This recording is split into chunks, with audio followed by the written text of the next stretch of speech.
Vamos a iniciar con el tema de hoy, que es la continuación y el final del capítulo número 7, pues ya prácticamente de los versículos 17 al 20, en donde se nos muestra la muerte del oficial incrédulo, ¿verdad?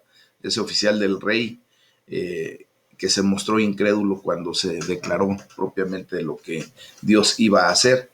Y bueno, aquí vemos cómo el rey puso a la puerta a ese príncipe, a ese oficial sobre cuyo brazo él se apoyaba, dice la palabra de Dios en el versículo 17. Y bueno, podemos ver que tal vez aquí el rey hizo esto solamente como para reprender a su oficial, pero sabemos que Dios tiene siempre el plan perfecto, el propósito perfecto, y dentro de los planes de Dios era mostrar que la incredulidad de este hombre pues no tenía nada que ver con lo que Dios había manifestado y dicho. Y este hombre tendría que supervisar personalmente al pueblo respondiendo a la provisión que él mismo dijo que nunca llegaría. Y esto pues porque él no podía entender cómo Dios iba a manifestarse, iba a proveer a pesar del estado de sitio que vivía la ciudad. Entonces llega el punto en el que este hombre pues ve su condición, primeramente ve que lo que había dicho el profeta Eliseo se cumplía a cabalidad, el precio del alimento bajó considerablemente, y la declaración que le hizo el profeta Eliseo ahí en el versículo 20 se repite cuando le dice: aquí tú lo verás con tus ojos, mas no comerás de ello. Y le sucedió así, dice, porque el pueblo le atropelló a la entrada y murió. Pues la predicción sobre este oficial probó ser tan verdadera como los mismos precios de la comida en los mercados de Samaria. Debido a su incredulidad, él solamente vio cómo la gente empezaba a disfrutar de las bendiciones, pero desgraciadamente pues él ya no pudo hacerlo porque se cumple la parte de lo que Dios había declarado. De esta manera, mis amados hermanos, pues vamos a iniciar ya con el capítulo número 8, en donde el rey devuelve sus posesiones a la tsunamita. Aquí empezamos a ver que hay nuevos reyes en Siria y en Judá, en el reino del sur, y pues la tsunamita regresa a Israel después de 7 años, y la palabra de Dios inicia en el versículo 1 del capítulo 8, diciendo: Eliseo habló a aquella mujer cuyo hijo él había hecho vivir. ¿Se acuerdan de esta mujer? En el segundo libro de Reyes, capítulo 4, pues nosotros ya estudiamos eso respecto al trato de Eliseo con esta mujer.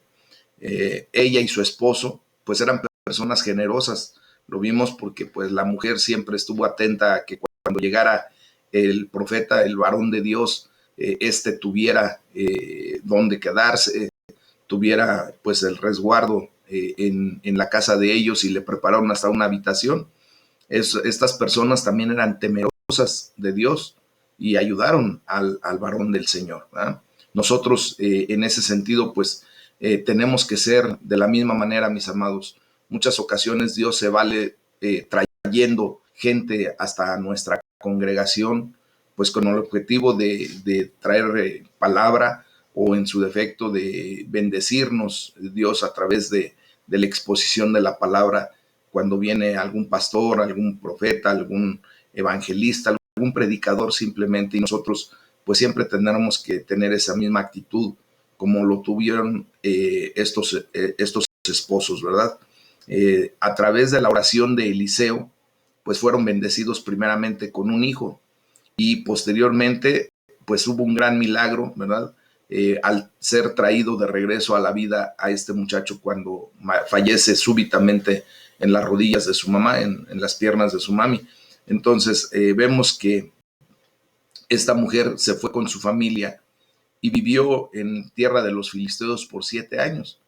Esto fue bajo el consejo del profeta Eliseo. La mujer y su familia dejaron Israel debido a la hambruna venidera y se fueron a la tierra de los filisteos, donde se libraron de lo peor de la hambruna. Mis amados, cuando Dios nos mueve hacia algún otro sitio, pues es porque Dios sabe perfectamente bien cuál es el plan que tiene para nuestras vidas y cómo se ha de desarrollar según lo que Él ha tenido como designios. Posiblemente el Señor te pueda mover a algún sitio en particular, pues para salvaguardarte primeramente de la condición que puedas estar pasando y pues para también mostrar su poder, su gloria, su majestad al movernos para salvaguardarnos propiamente de esta situación. Bueno, en ese sentido, dice que salió para implorar al rey por su casa y por sus tierras. Al dejar a Israel y entrar en la tierra de los filisteos, pues la mujer perdió su derecho a reclamar sus tierras ancestrales. Recuerden que los judíos, pues lo más preciado que tenían era la heredad que sus padres dejaban hacia ellos, sus ancestros. Y ella fue a implorar para no ser una perdedora por escuchar al profeta de Dios y salvar a su familia de la hambruna. ¿Y qué es lo que sucede? Pues del versículo 4 al 6 nos habla acerca de cómo había hablado el rey con Giezi, el criado de Eliseo, ¿verdad? Y le dijo que le rogara, por favor, que le contara todas las maravillas que había hecho Eliseo. Y bueno, mientras él estaba contando al rey cómo había hecho vivir a un muerto, pues he aquí que esta mujer, la tsunamita, ¿verdad? La madre de este hijo, vino para implorar al rey por su casa y por sus tierras. Entonces Giezi hace el comentario y le dice: rey, señor mío, esta es la mujer y este es el muchacho, ¿verdad? Al que Eliseo pues hizo vivir. Y preguntando el rey a la mujer, ella se lo contó. Entonces el rey ordenó a un oficial, ¿verdad?, que le dijo: hazle devolver todas las cosas que eran suyas y todos los frutos de su tierra desde el día que dejó el país hasta ahora. Mis amados, vemos cómo Dios sigue usando pues a Giezi, que es esa misma persona que fue maldecida con lepra, ¿se acuerdan? Al haber hecho esa condición de querer tomar del rey, de Naamán, perdón, una posesión y un dinero que ni el mismo Eliseo había querido tomar. Y pues parece un poco extraño aquí, por si me permiten hacerles la observación, que un leproso que había sido y que estaba severamente afligido, ¿verdad?, por la lepra, porque fue una lepra muy notoria, muy fuerte, la que se contagió este hombre Giezi, pues fuera ahora el consejero para el rey. Pues por lo general, recuerden que los leprosos tenían que ser exiliados y tenían que ser sacados de la ciudad, no podían mantener una relación pues de alguna manera estrecha con nadie. Pero pues curiosamente aquí parece que a Giezi se le había otorgado sanidad de su lepra, o posiblemente esto no sé si tomó lugar antes de los eventos de cuando él fue infectado por la lepra al estar Naamán en la presencia de Eliseo. Bueno, en la condición de cuando fue limpio al zambullirse 7 veces en el río Jordán.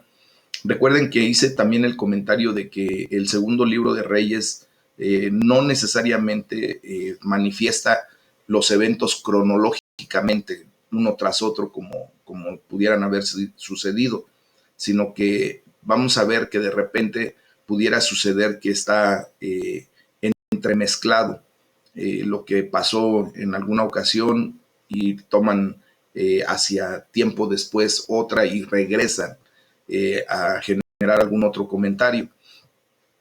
Entonces, es por eso que podemos ver que Giezi estaba delante del rey, posiblemente. La otra es que también cabe la posibilidad de que Giezi, ¿verdad?, se mantuviera a una sana distancia, como ahora nosotros hemos estado en esta condición de la pandemia, ¿verdad? Algunos comentaristas pues piensan que esta conversación pudo haber tenido lugar después de que Giezi se volvió leproso y el rey, teniendo una curiosidad insaciable de conocer la historia privada de un hombre que había hecho cosas tan increíbles, ¿verdad? Pues ¿de quién podía obtener esa información sino del propio siervo confidencial del profeta? Pues por eso posiblemente lo mantuvo cerca de él, aún con una sana distancia, como les comento. El punto de cuando le dice, te ruego que me comentes todas las maravillas que ha hecho Eliseo, pues yo creo que el motivo de esta petición no era más que por pura curiosidad. Sin embargo, pues seguía siendo un testimonio significativo para el rey de Israel, para Joram. Él sabía que Dios estaba con las acciones de Eliseo, con Eliseo mismo, dando evidencia de que también estaba pues la palabra de Dios en la boca de Eliseo. Entonces, mientras vemos cómo Giezi le está contando al rey, pues llega la mujer y provoca, ¿verdad?, a través del comentario que le devuelvan sus posesiones. Ya en el versículo del 7 al 9, pues se genera un nuevo rey en Siria y Eliseo es cuestionado por Ben-Hadad. Dice la palabra de Dios en el versículo 7, Eliseo se fue luego a Damasco y Ben-Hadad, rey de Siria, estaba enfermo, al cual dieron aviso diciendo, el varón de Dios ha venido aquí. Y el rey dijo a Hazael, toma en tu mano un presente y ve a recibir al varón de Dios y consulta por él a Jehová, diciendo, ¿sanaré de esta enfermedad? Tomó pues Hazael en su mano un presente entre los bienes de Damasco, 40 camellos cargados discretamente, ¿verdad? Algo ligero, un presente muy discreto.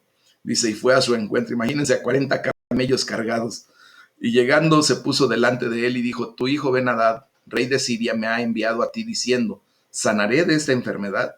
Bueno, aquí vemos cómo el varón de Dios llega a Damasco y vemos cómo los líderes de Siria, una vez trataron de capturar y hasta de matar a Eliseo.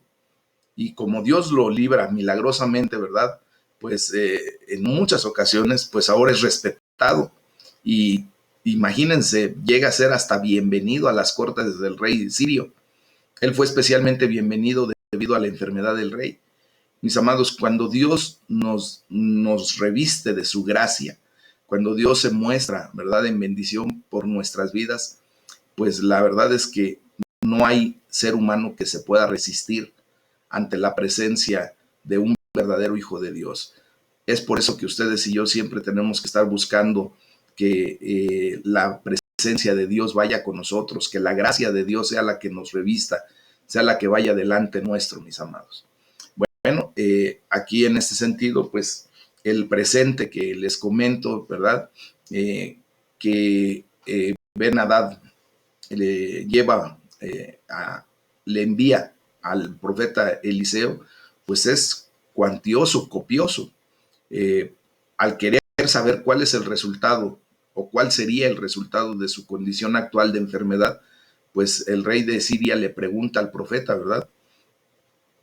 Y vemos que el regalo es extravagante. Él hizo lo que pudo para motivar de alguna manera un mensaje favorable, como para tratar de comprar el favor del hombre o de Dios posiblemente. Entonces, aquí no se nos menciona que el profeta haya o no recibido el regalo, ¿verdad? Como la vez anterior con Naamán. No se menciona eso, pero lo más probable es que no. Eliseo se mostraba constante en su práctica. Él era un hombre íntegro y era un hombre de palabra, ¿verdad? Y pues simplemente, posiblemente no recibió ese regalo, pero vemos ahora entonces cuál fue la enigmática revelación de Eliseo. Del versículo 10 al 13 le dice, ve, dile, seguramente sanará, sin embargo, Jehová me ha mostrado que él morirá ciertamente. Dios le dio a Eliseo percepción más allá de la salud del rey de Siria. También vio las inevitables y en última instancia ordenadas cosas que Dios, ¿verdad?, había de generar. Entonces Eliseo dijo correctamente que el rey sanaría de su enfermedad. Sin embargo, también vio que el mismo siervo con el que estaba hablando en ese momento maquinaría propiamente un asesinato y tomaría el trono. Y bueno, así es como la afirmación de Eliseo, pues como siempre, porque viene de parte de Dios, pues es verdadera. El rey ciertamente se recuperó de su enfermedad y también verdaderamente murió pronto, pero no por esa enfermedad. Entonces, dice la palabra de Dios, el varón de Dios le miró fijamente, sé el mal que harás. Se lo dijo directamente al siervo de ese rey. Y esta fue una dramática y personal confrontación entre este profeta, entre Eliseo y ese alto oficial del rey de Siria que había sido enviado para preguntarle si sanaría o no el rey. Entonces Eliseo lo miró fijamente y de esa manera porque tenía un conocimiento revelado de parte de Dios de los eventos que vendrían a continuación y de cómo este hombre pues atormentaría al pueblo de Israel en el futuro. Entonces, mis amados, aquí podemos ver que el profeta de Dios, ¿verdad? Miró fijamente a los ojos de Asael y pues parece que miró más allá, ¿verdad? Miró mucho más profundo de lo que nosotros ordinariamente podemos ver en la mirada de un hombre. Pues esta situación lo lleva a hacerle una declaración muy fuerte. Después dice la palabra de Dios que lloró el varón de Dios, Eliseo, ¿verdad? Llora porque Dios le dice más acerca de la situación que se aproximaba de lo que él quería saber. Dios le mostró al profeta que el mensajero del rey, este hombre, Asael, después de que tomara el trono del presente rey de Siria, de Ben-Hadad, pues haría mal a los hijos de Israel.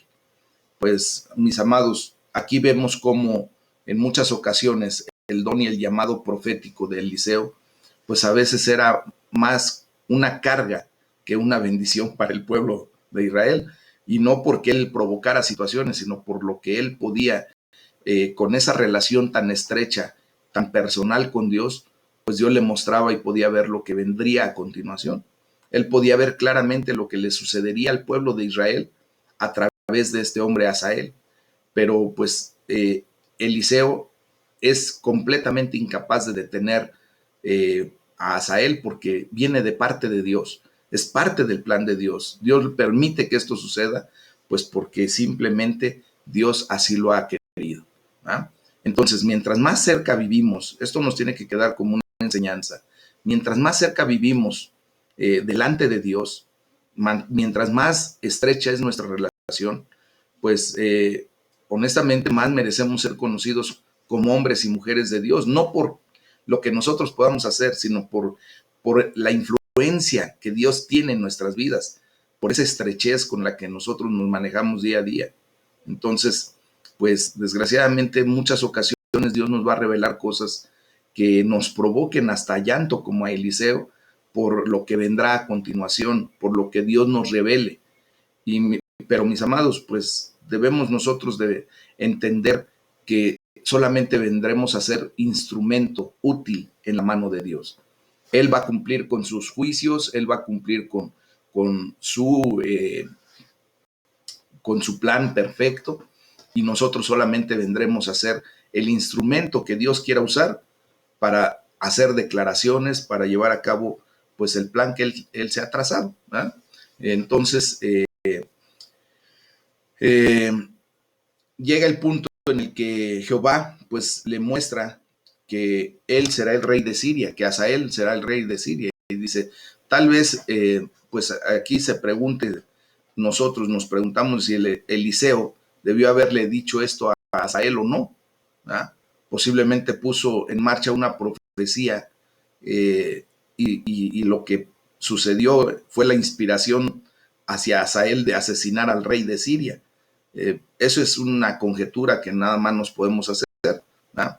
Pero tenemos muchas razones cuando estudiamos a profundidad la palabra para poder pensar que Eliseo hizo exactamente lo correcto cuando le dijo esto a Asael, porque viene de parte de Dios. Eliseo le dice a Asael cómo moriría el rey, pero no le reveló que sería a través de un asesinato. Le dijo que no iba a morir de la enfermedad que estaba padeciendo en el momento, pero que sí moriría. Pero no le dijo va a morir por un asesinato. Eliseo tampoco le dijo a Asael cómo se convertiría en rey de Siria. No le dijo que a Hazael que asesinara al rey, ¿verdad? Simplemente hizo la declaración de lo que Dios le estaba mostrando y hasta ahí quedó. Bueno, pues del versículo 14 al 15 viene el asesinato del rey de Siria y dice la palabra de Dios: y Hazael se fue y vino a su señor, el cual le dijo: ¿qué te ha dicho Eliseo? Y él respondió: me dijo que seguramente sanarás. El día siguiente tomó un paño y lo metió en agua y lo puso sobre el rostro de Ben-Hadad y murió, y reinó Hazael en su lugar. Bueno, pues cuando le hace la declaración, me dijo que seguramente sanarás, pues lo cual ciertamente sucedió, ¿verdad? El malvado de Hazael no le dijo lo demás, ¿verdad? Simplemente él hace lo que le corresponde, lo que tramó. Esto simplemente nos muestra cómo Hazael representa la respuesta del profeta a medias, para que con la seguridad de su amo pudiera obtener una oportunidad más adecuada para ejecutar el plan de traición que ya habría fraguado en su cabeza. Y pues vemos cuando muere Ben-Hadad, Hazael toma pues simplemente una mala inferencia de la profecía de Eliseo y él pues toma el trono. Él debió haber tomado el anuncio del profeta seguramente como una advertencia para examinar su propio corazón, y en vez de eso actuó sobre esa maldad y fue totalmente responsable de sus acciones. Mis amados, nosotros debemos comprender que la predestinación de Dios no destruye el libre albedrío que nos ha dado a nosotros como seres humanos, y tampoco aligera nuestra responsabilidad como pecadores, mis amados. Es verdad, en el asunto de la salvación, cuando Dios viene a salvar, su gracia, ¿verdad?, gratuita, el favor inmerecido, prevalece sobre nuestro libre albedrío. En el pecado, el hombre es libre. Nosotros somos moralmente responsables de nuestras decisiones delante de Dios. O sea, Dios trae salvación a nuestra vida, salvación y vida eterna, efectivamente, cuando depositamos nuestra fe y nuestra confianza en Cristo Jesús, cuando lo declaramos como nuestro Señor y Salvador, cuando venimos al nuevo nacimiento. Pero Dios, ¿verdad?, permite que nosotros sigamos con nuestra vida y también tomamos muchas veces decisiones muy equivocadas, pecaminosas delante de Dios. Y allí el Señor nos hace moralmente responsables. Nosotros somos libres en el más amplio sentido del término. Nunca seremos forzados, no hemos sido forzados de parte de Dios a hacer ninguna mala obra, ¿verdad? Simplemente Dios nos lleva, nos muestra el camino para dejar de seguir haciendo situaciones equivocadas, de seguir con pasiones turbulentas de nuestro propio corazón corrupto. Él nos invita y nos muestra el camino que debemos seguir, pero también nos deja en el libre albedrío la libre toma de decisiones para dejar el pecado, para dejar esa antigua naturaleza de ser y pues para tomar la decisión de venir a ser esas nuevas criaturas que Dios ya formalizó en el nuevo nacimiento, ¿verdad? Entonces, en muchas ocasiones nosotros continuamos con las tendencias predominantes de nuestra antigua naturaleza depravada antes de venir a Cristo. Nuestra mala inclinación nos lleva justamente a seguir cometiendo errores, pero de que Dios ha declarado salvación y vida a nuestra existencia, eso es verdad por el mérito de nuestro Señor Jesucristo. Que tendremos que pagar las consecuencias por el pecado que cometamos, eso también es una realidad, mis amados. Entonces, aquí vemos cómo Dios permite, ¿verdad?, que este hombre Hazael pues tome el mando, el reinado de Siria, y pues empieza una condición muy particular para la vida del pueblo de Israel a través de este hombre que Dios utiliza, porque también es lo que vamos a ver después. Ya del versículo 16 al 24, pues se nos enseña que hay dos nuevos reyes en Judá. El reino de Joram sobre Judá primeramente, y la palabra de Dios nos muestra que comenzó a reinar Joram hijo de Josafat, rey de Judá. En el 5.º año, ¿verdad?, de Joram, hijo de Acab, el rey de Israel, y siendo Josafat rey de Judá, recuerden que estamos viendo la condición del reino dividido. Joram estaba reinando en el reino del norte, o sea, en Israel, y Josafat estaba reinando en este momento en el reino del sur, en el reino de Judá. Bueno, entonces empieza a reinar otro hombre que se llama igual que el rey del norte, Joram, el hijo de Josafat.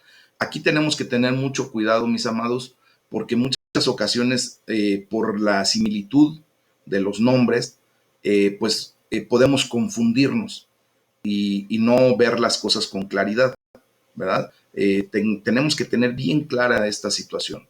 Entonces, dice que en el 5.º año de Joram, el hijo de Acab, comenzó a reinar Joram, el hijo de Josafat, uno en el norte y otro en el sur. Joram, el del norte, ya llevaba 5 años reinando, el hijo de Acab, y empezaba en ese punto a reinar Joram, el hijo de Josafat. Bueno, entonces viene la condición de que la historia de los reyes de Judá pues se detuvo un poquito en el primer libro de los Reyes, en el capítulo 22. Desde ahí se brinca prácticamente hasta este punto, en donde Josafat, el hijo de Asa, terminó su reinado de 25 años. Recuerden que Asa, junto con Josafat, pues Josafat hizo lo correcto delante de Dios. Y ahora su hijo Joram llega al trono. Ahora retomamos la historia propiamente de Joram otra vez.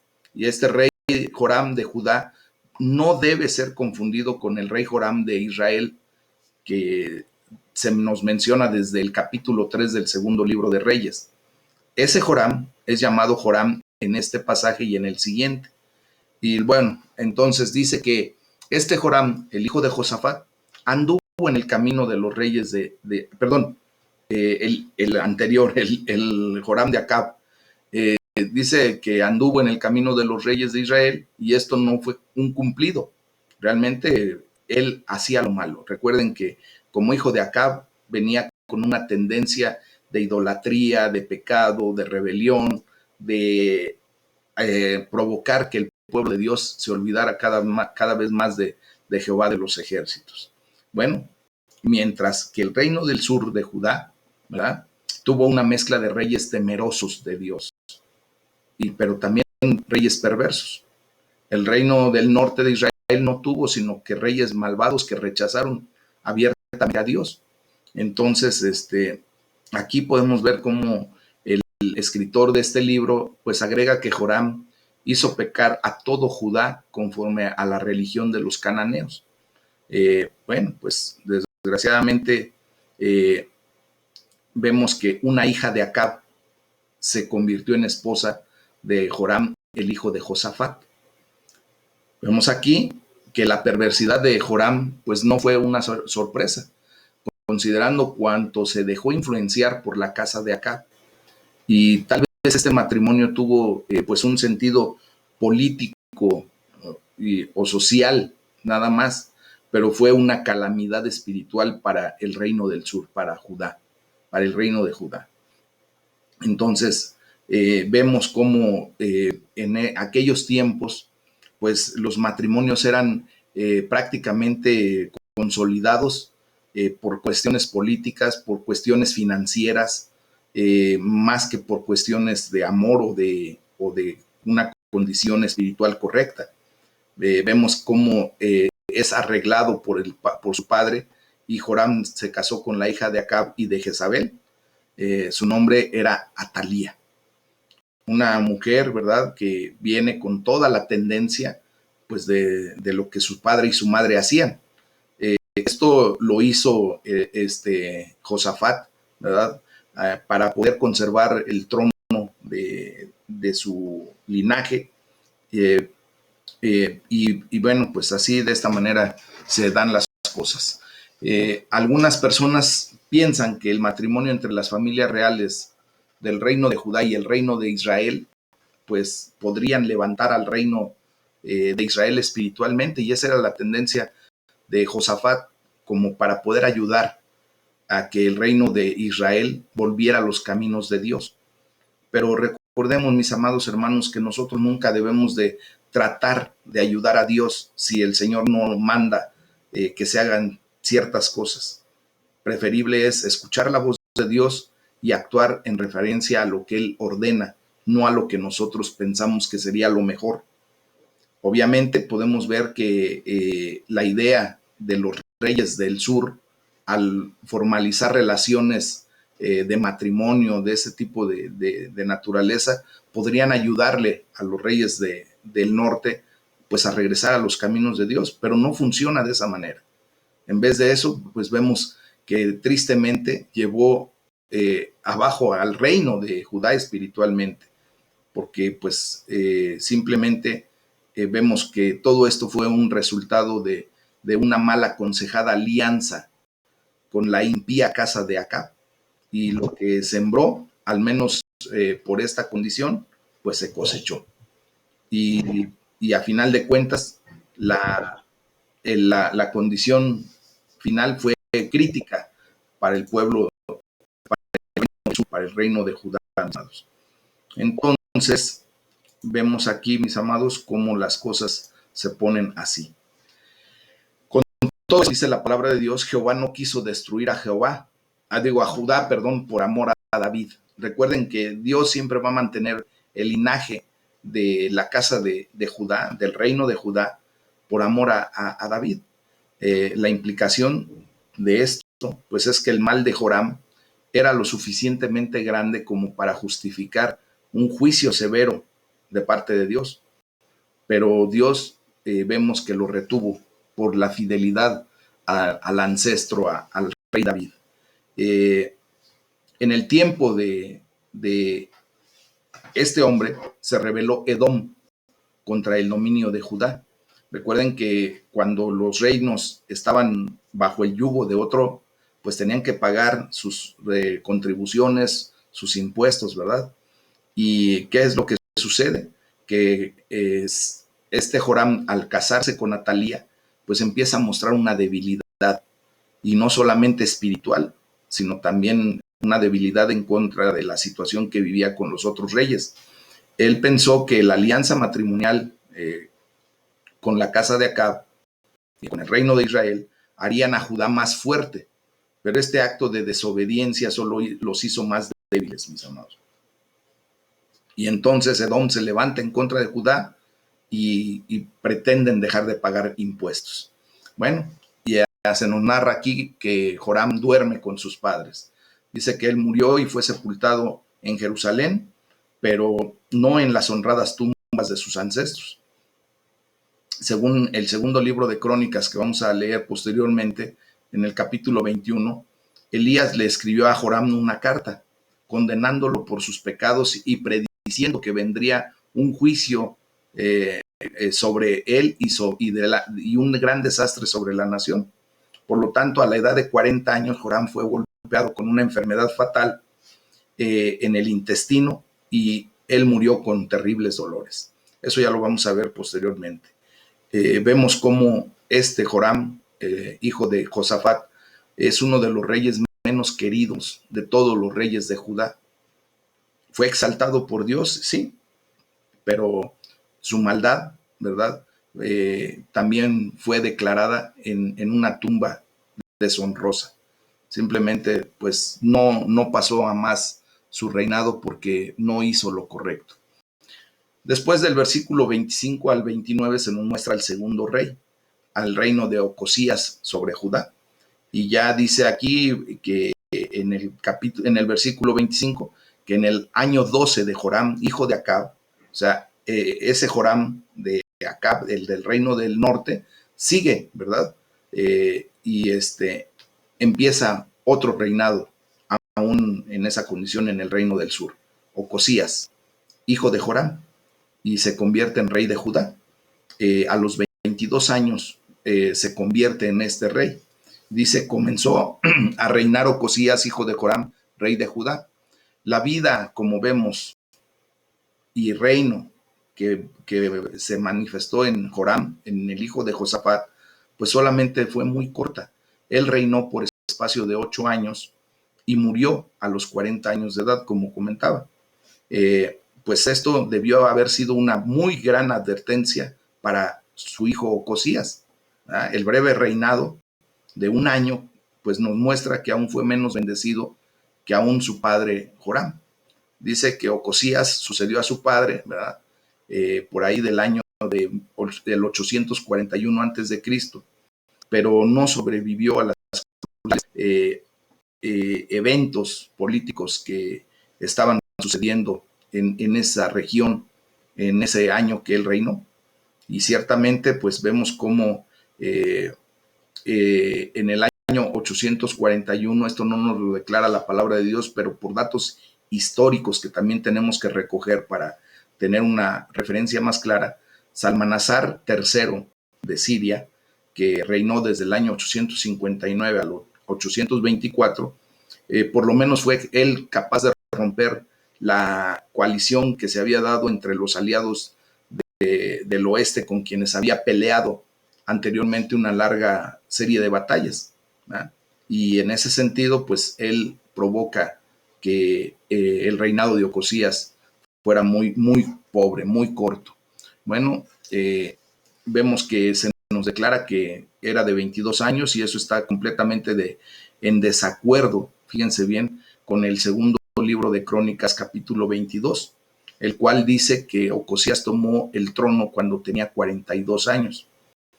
Y bueno, nosotros tenemos que estudiar un poco más a fondo respecto a esta situación, porque no puede la Biblia tener una contradicción. Recordemos que eso es parte de lo que tiene que vivir la palabra de Dios, ¿no? Posiblemente pudiéramos preguntarnos, ¿verdad?, que si hay algún escritor antiguo de cualquier tipo y que particularmente estos escritos, ¿verdad?, en asuntos de historia y cronología posiblemente hayan sido transmitidas en una condición que debe de ser libre de error, ¿verdad? Pero pues desgraciadamente, como sabemos, hay una serie de transcripciones que posiblemente tomaron ahí algún error y que ya no se reparó en su momento, y no por la no intervención divina, sino simplemente porque el hombre desgraciadamente comete algunos errores en esa situación. Eso lo tendremos que estudiar un poco más adelante y lo veremos después, ¿ok? Entonces vemos aquí cómo al final la palabra de Dios nos enseña que fue a la guerra con Joram, el hijo de Acab, a Ramot de Galad contra el rey de Siria. Pues vemos cómo la cercana asociación con la malvada casa de Acab, ¿verdad?, pues se convirtió en una alianza de guerra con Israel contra Siria mismo. Y esa conexión, pues con la familia de su madre, que era propiamente la hija de Acab con Jezabel, perdón, pues era tan fuerte y solidaria que fue a visitar al herido y enfermo rey de Israel, a Joram. Y bueno, pues aquí vemos cómo la situación empieza a tomar un tinte muy particular, mis amados.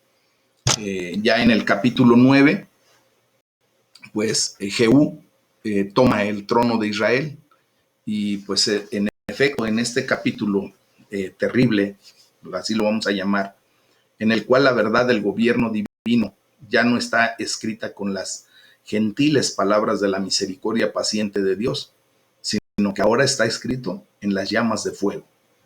Así mismo es este capítulo 9. Jehú es ungido y es declarado como rey. Eliseo pues da una serie de instrucciones para un hijo de los profetas, un joven. Y dice la palabra de Dios allí en el capítulo 9 de Segundo de Reyes, en el versículo 1, dice: entonces el profeta Eliseo llamó a uno de los hijos de los profetas y le dijo: ciñe tus lomos y toma esta redoma de aceite en tu mano y ve a Ramot de Galad, y cuando llegues allá verás allí a Jehú, hijo de Josafat, hijo de Nimsi, y entrando, haz que se levante de entre sus hermanos y llévalo a la cámara. Toma luego la redoma de aceite y derrámala sobre su cabeza y di, así dijo Jehová, yo te he ungido por rey sobre Israel, y abriendo la puerta, echa a huir y no esperes.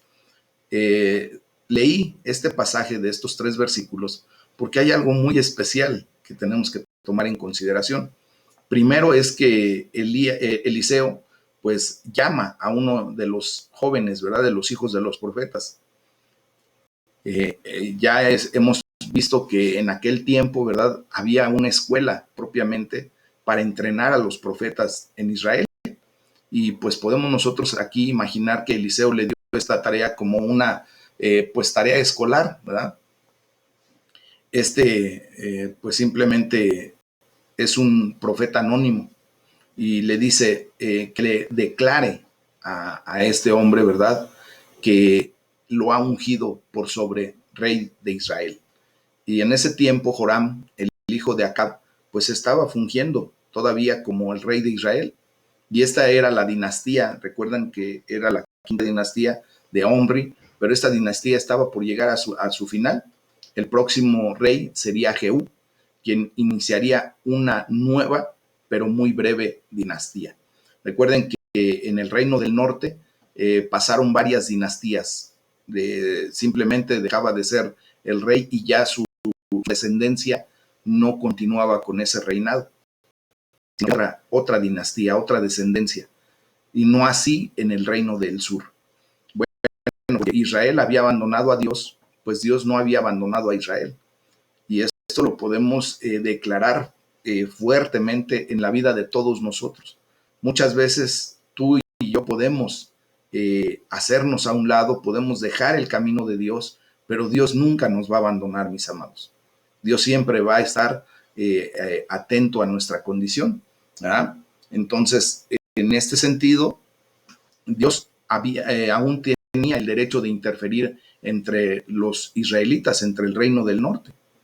Él iba a designar, y va a designar siempre, ¿verdad? Y a permitir a los reyes que él escogiera.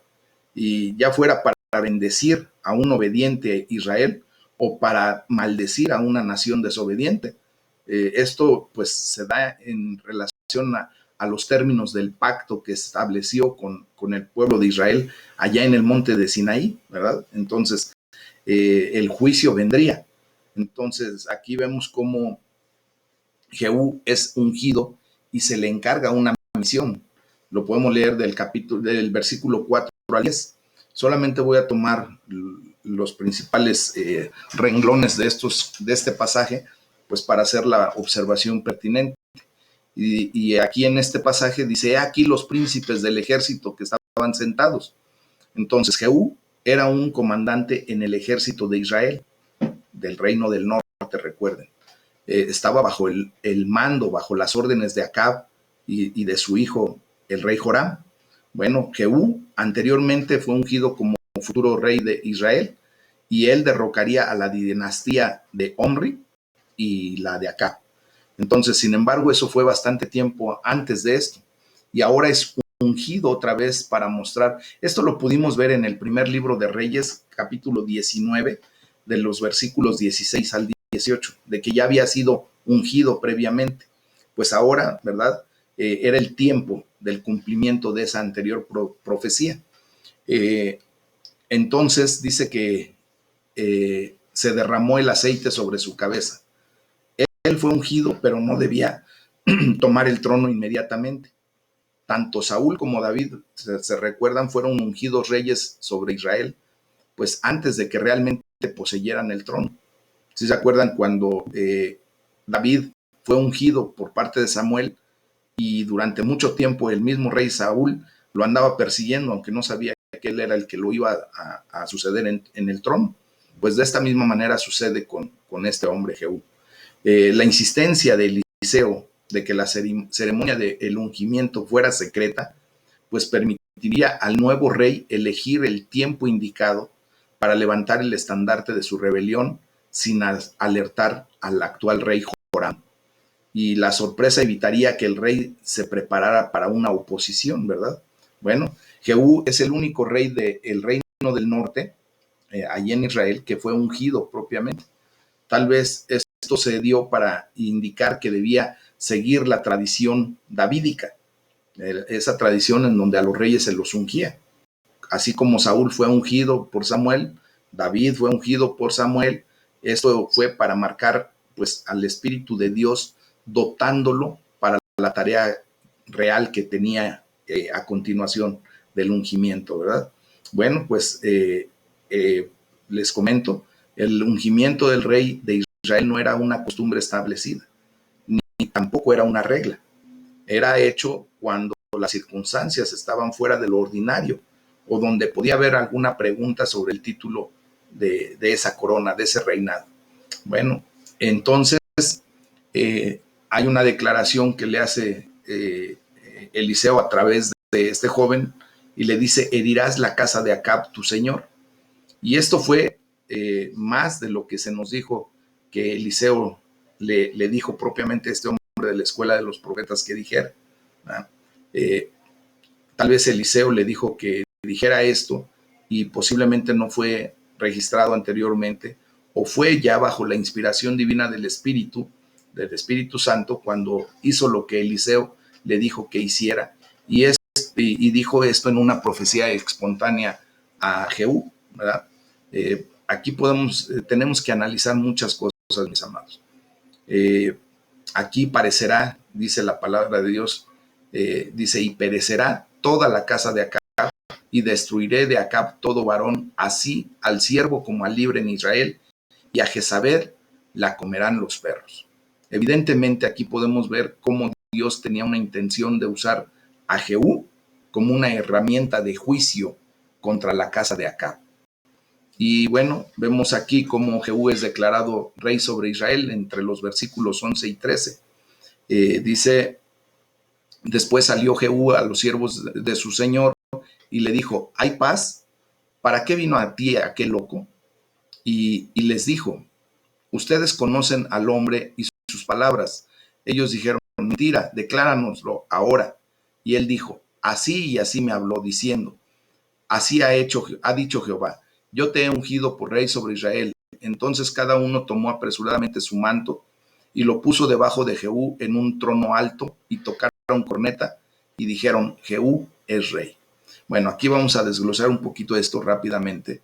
Dice: ¿para qué vino aquel loco a ti? ¿Ah? Ustedes conocen al hombre y sus palabras, les responde Jehú. Aquí vemos cómo sería muy fácil desestimar a este profeta, tildándolo como un loco y como un hablador de mente solamente, ¿verdad? Y era fácil tanto para Jehú como para las personas que estaban a su alrededor considerar a cualquier hombre que honrara a Dios como loco, como demente. Sin embargo, Jehú sabía, y los otros pronto también se percataron de la realidad, que el hombre era un verdadero profeta de Dios. Fíjense, cuando Jehú salió de la casa con su cabeza empapada por el aceite, pues era más sencillo pensar que el hombre lo hizo por locura, ¿verdad? Recuerden que, pues, desgraciadamente para el hombre común, los profetas de Dios, los varones que Dios envía, pues normalmente son contados y llamados por el mundo como si fueran dementes, como si fueran locos. Pero aquí vemos que Jehú pues simplemente es declarado rey. Un momento antes, ¿verdad? Estas personas que estaban alrededor de Jehú y el mismo Jehú mismo consideraron al profeta como loco, pero de repente, ¿verdad? Empiezan a ver que ese mensaje es serio y de inmediato reaccionan pues en una proclamación hacia la persona de Jehú como rey de Israel. Esto muestra simplemente la sensación, ¿verdad? De una gran insatisfacción que ya tenían contra Joram, el actual rey. Mis amados, quiero hacerles el comentario de que el acto de arrojar su manto, ¿verdad? O de ponerlo a los pies de una persona, era un acto de reconocimiento, también era un acto de lealtad y también era un acto de promesa de apoyo. Era la manera en que ellos acostumbraban a hacer eso. Y por último, pues vemos aquí ya cómo Jehú trae el juicio de Dios sobre la casa de Omri. La venida de Jehú a Jezreel, que era la ciudad donde Joram donde se estaba recuperando, pues allí conspira Jehú, el hijo de Josafat, hijo de Nimsi, contra Joram. Y entonces, pues ya estaba la condición a esa situación. Y le dice, hay una pregunta entre los versículos del 14 al 20, pues vemos donde dice que Joram envía a un jinete para que vaya a reconocerlos y les dice, ¿hay paz? Y pues fue el jinete a reconocerlos, ¿verdad? Y el rey dice así, ¿hay paz? Y Jehú le dijo, ¿qué tienes tú que ver con la paz? Vuélvete conmigo. El atalaya, esa persona que fue, ¿verdad? Dio luego aviso diciendo, el mensajero llegó hasta ellos y no vuelve. Entonces envió otro jinete, el cual llegando a ellos dijo, el rey vuelve a preguntar, ¿hay paz? Y Jehú responde, ¿qué tienes tú que ver con la paz? Vuélvete conmigo. El atalaya vuelve a decir, también llegó a ellos y no vuelve. Y el marchar del que viene es como el marchar de Jehú, hijo de Nimsi, porque viene impetuosamente. Fíjense qué curioso es esto, ¿verdad?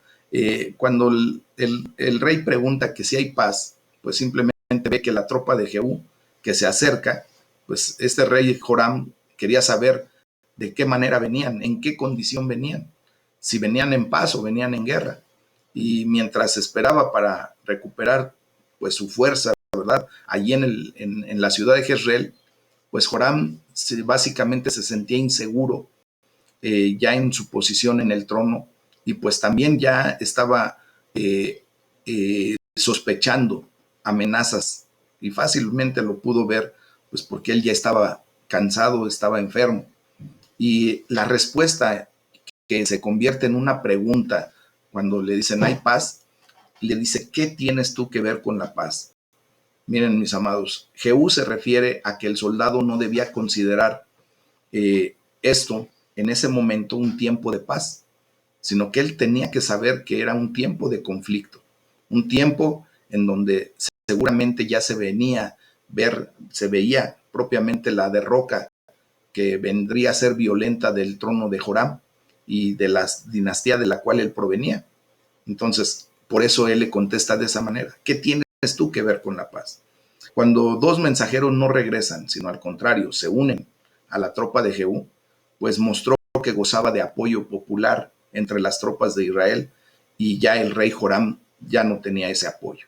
Entonces, hay una declaración que a mí se me hace muy curiosa, porque imagínense que la atalaya, aquella persona que estaba divisando al horizonte, pues sabía de qué manera caminaban prácticamente, ¿no? Dice, el marchar del que viene es como el marchar de Jehú, hijo de Nimsi, porque viene impetuosamente. Por lo tanto, podemos ver que Jehú era un hombre tan intenso que su personalidad podía ser vista con facilidad en la manera en que podía conducir su carro de guerra o su cabalgadura, ¿verdad? Era un marchar con ímpetu, con autoridad.